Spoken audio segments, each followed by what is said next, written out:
Thank you very much. Thank you. Well, thank you, President Powers, Provost Fenves, deans, members of the faculty, family and friends, and most importantly, the class of 2014. It is indeed an honor for me to be here tonight. It's been almost 37 years to the day that I graduated from UT. I remember a lot of things about that day. I remember I had a throbbing headache from a party the night before.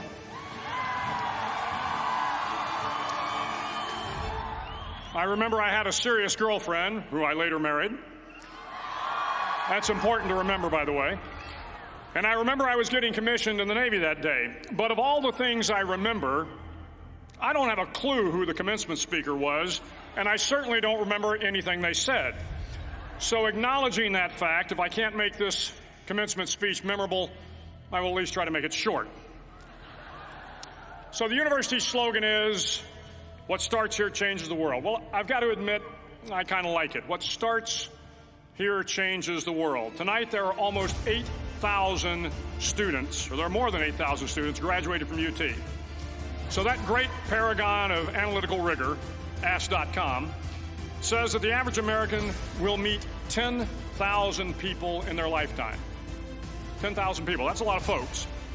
But if every one of you changed the lives of just 10 people, and each one of those people changed the lives of another 10 people, and another 10, then in 5 generations, 125 years, the class of 2014 will have changed the lives of 800 million people. 800 million people. Think about it. Over twice the population of the United States. Go one more generation, and you can change the entire population of the world. 8 billion people. If you think it's hard to change the lives of 10 people, change their lives forever, you're wrong. I saw it happen every day in Iraq and Afghanistan. A young Army officer makes a decision to go left instead of right down a road in Baghdad, and the 10 soldiers with him are saved from a close-in ambush.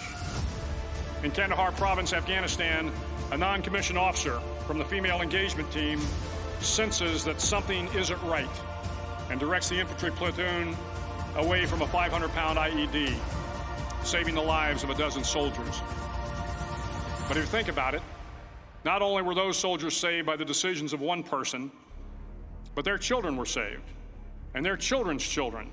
Generations were saved by one decision, one person. But changing the world can happen anywhere, and anyone can do it. So what starts here can indeed change the world. But the question is, what will the world look like after you change it? Well, I'm confident that it will look much, much better. But if you'll humor this old sailor for just a moment, I have a few suggestions that may help you on your way to a better world. And while these lessons were learned during my time in the military, I can assure you that it matters not whether you ever served a day in uniform. It matters not your gender, your ethnic or religious background, your orientation, or your social status. Our struggles in this world are similar, and the lessons to overcome those struggles and to move forward, changing ourselves and changing the world around us, will apply equally to all. I've been a Navy SEAL for 36 years, but it all began when I left UT for basic SEAL training in Coronado, California.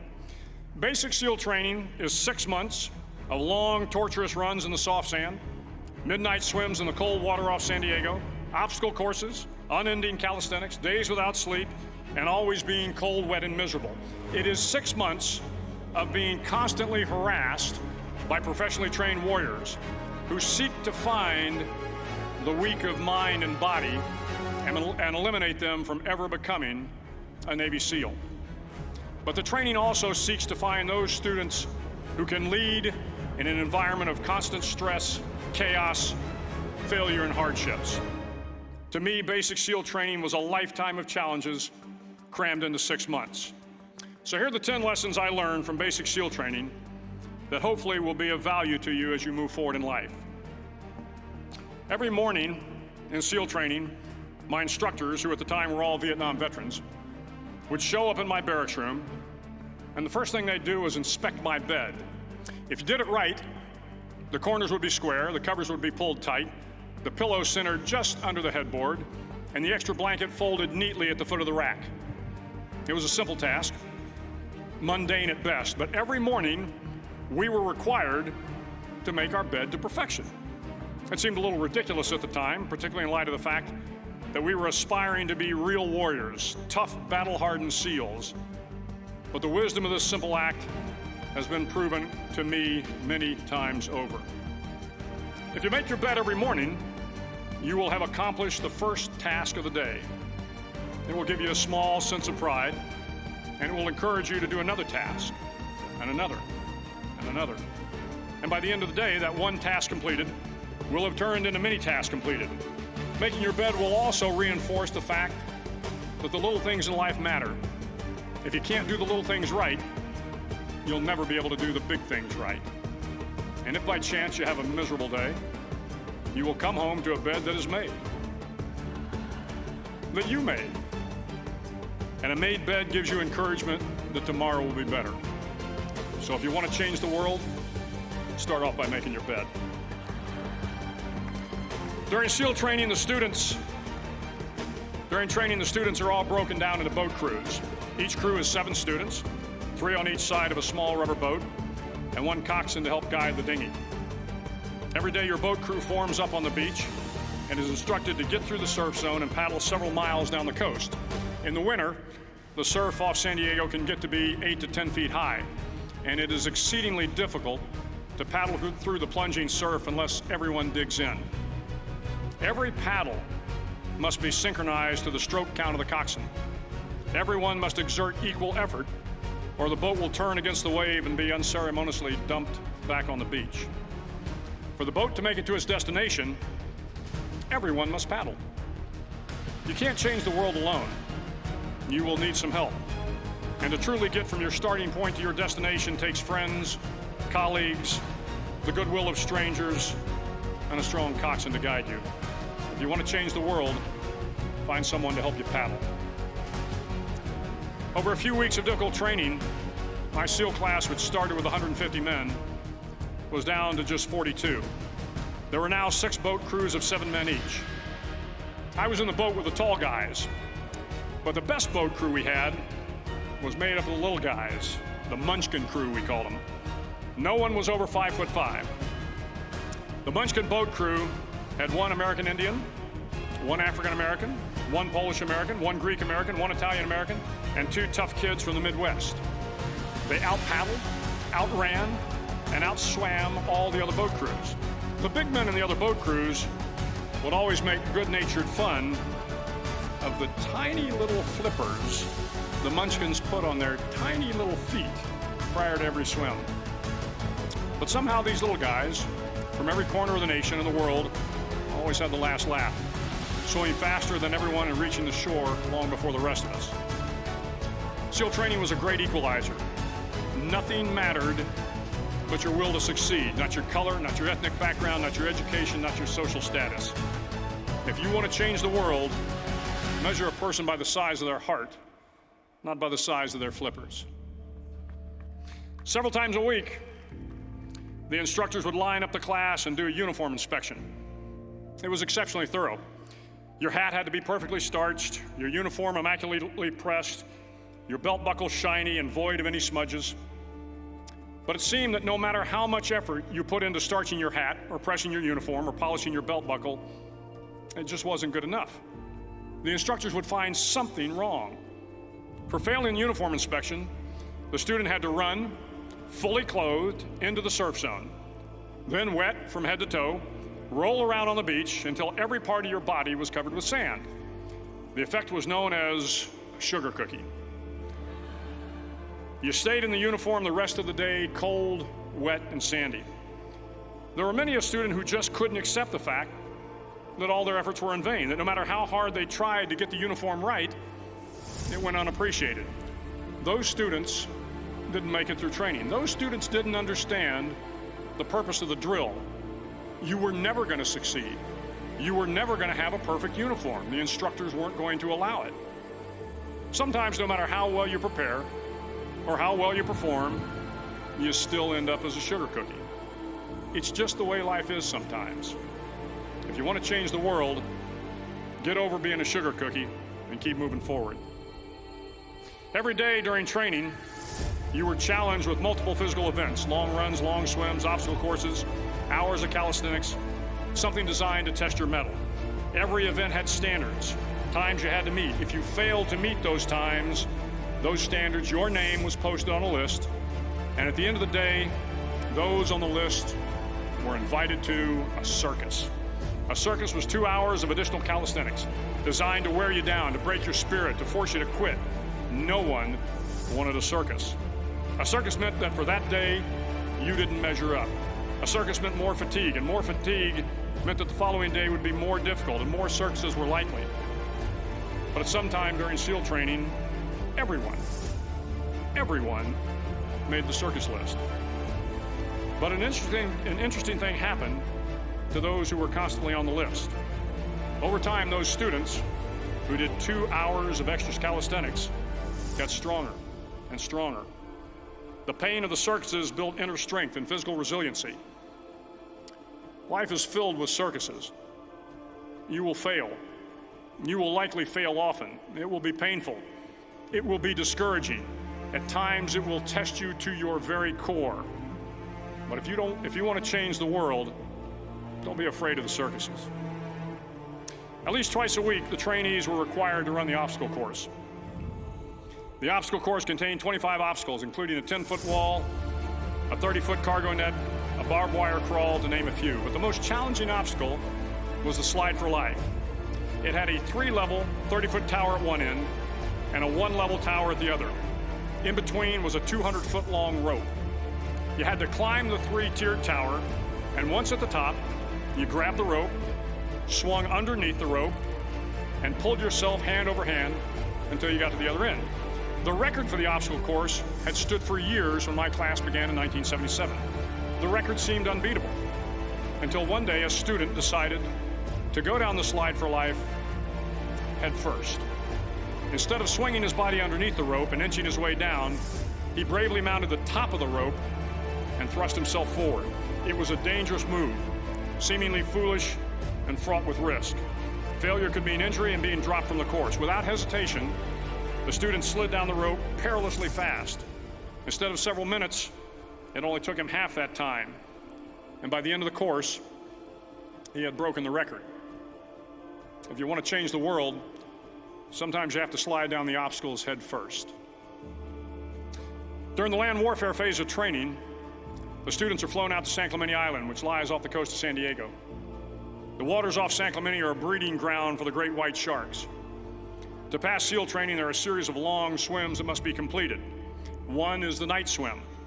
Before the swim, the instructors joyfully brief the students on all the species of sharks that inhabit the waters off San Clemente.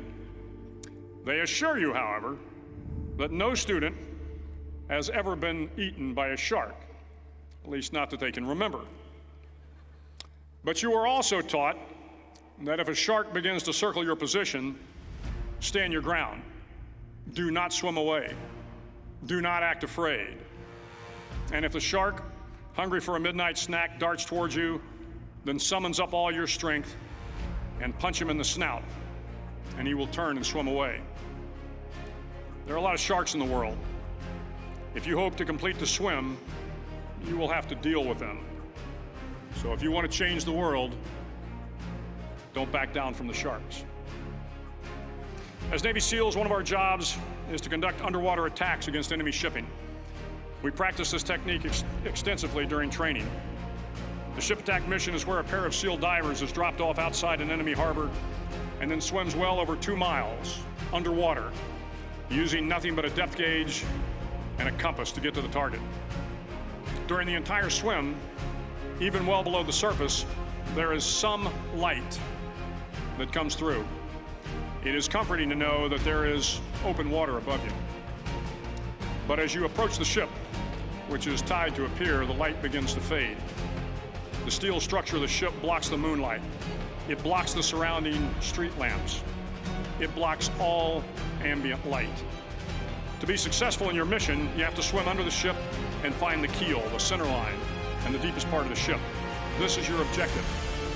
But the keel is also the darkest part of the ship, where you cannot see your hand in front of your face, where the noise from the ship's machinery is deafening, and where it gets to be easily disoriented, and you can fail.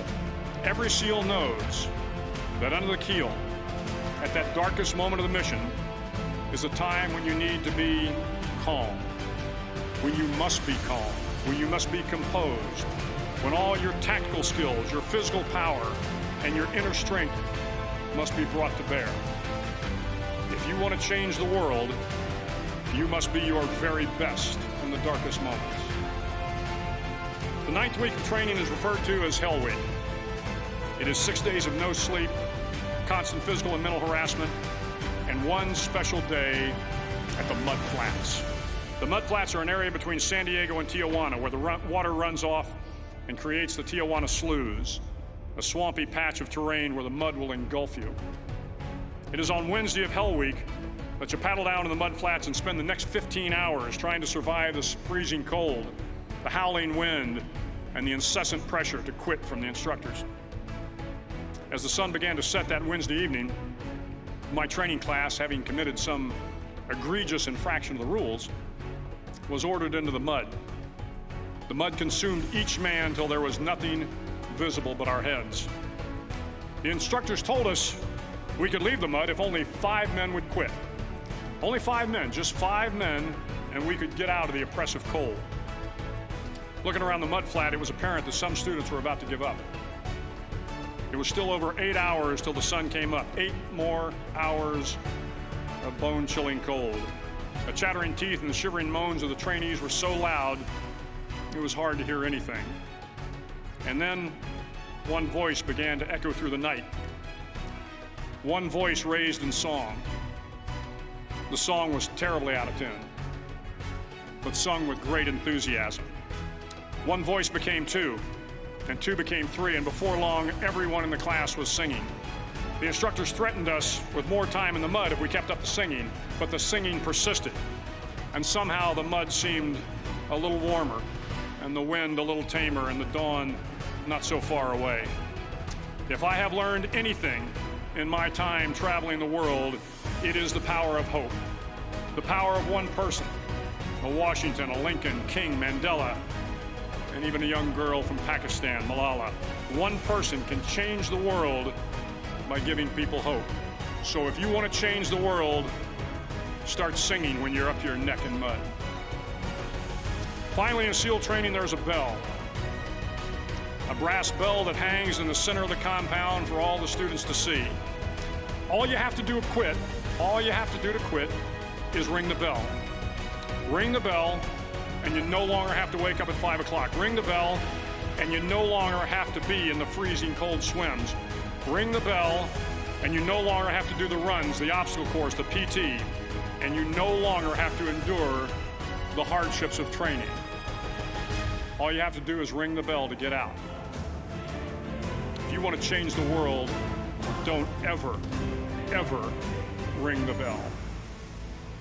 To the class of 2014, you are moments away from graduating, moments away from beginning your journey through life, moments away from starting to change the world for the better. It will not be easy, but you are the class of 2014, the class that can affect the lives of 800 million people in the next century. Start each day with a task completed. Find someone to help you through life. Respect everyone. Know that life is not fair and that you will fail often. But if you take some risks, step up when the times are the toughest, face down the bullies, lift up the downtrodden, and never, ever give up. If you do these things, the next generation and the generations that follow will live in a world far better than the one we have today. And what started here will indeed have changed the world for the better. Thank you very much. Hook 'em horns.